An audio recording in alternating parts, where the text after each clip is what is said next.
English idioms 6. مصطلحات بالإنجليش الجزء السادس. رقم 1 planned obsolescence.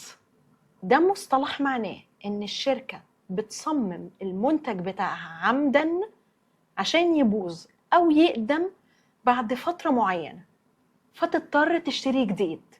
بالظبط زي ما بنقول الشركة قاصدة إن الحاجة تبوظ بسرعة. For example, many believe smartphones are an example of planned obsolescence.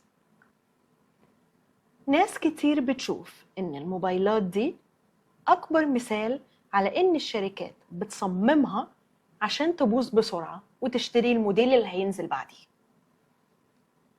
رقم 2 couch potato.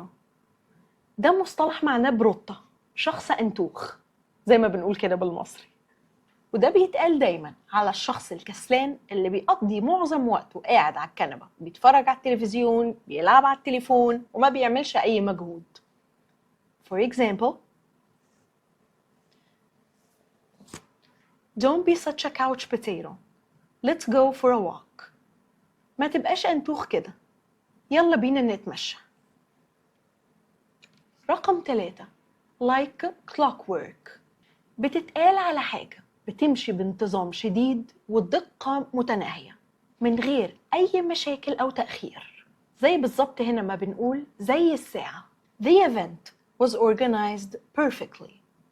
Everything ran like clockwork. الإيفنت كان منظم جدا وكل حاجة مشيت زي الساعة. رقم 4 want and abandon. بتتقال على التصرف اللي بيتعمل بطريقة جمحة بدون أي تفكير قبله.